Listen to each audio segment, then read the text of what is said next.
ધૂળેટીના પર્વ પર વતન જવા માંગતા મુસાફરોની ભીડ રેલવે સ્ટેશન પર ઉમટી પડી છે, તો સ્પેશિયલ ટ્રેન દોડાવવાનો નિર્ણય કરતા રેલવે તંત્રએ મુસાફરોની મુશ્કેલી દૂર કરી.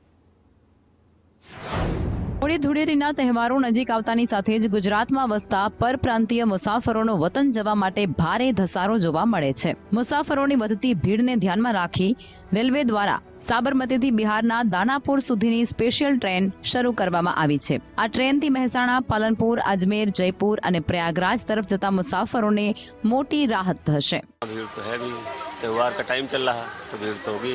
त्योहार के दौरान परेशानी होती है थोड़ी बहुत? हाँ, थोड़ा बहुत तो होता परेशानी भाई.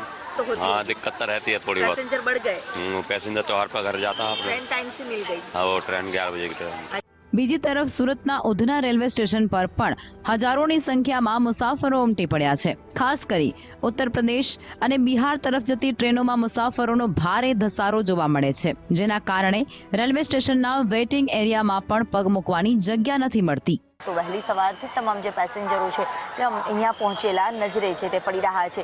આપ કહાં से हो और कहाँ जा रहे हो? हम तो दौसा से हैं. अच्छा हाँ, राजस्थान से. अच्छा, हाँ, दौसे जाएंगे. राजस्थान का फेवरेट त्योहार भी आ रहा है, हाँ, मैडम आ रहा है ना, होली आ रहा है. ट्रेन मिल गई? हाँ, ट्रेन आएगी योगा.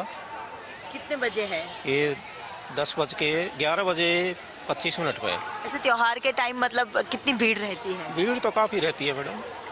તંત્ર દ્વારા ભીડને નિયંત્રિત કરવા માટે મુસાફરોની સુવિધા માટે વધારાના કોચ અને ટ્રેનોની વ્યવસ્થા પણ કરવામાં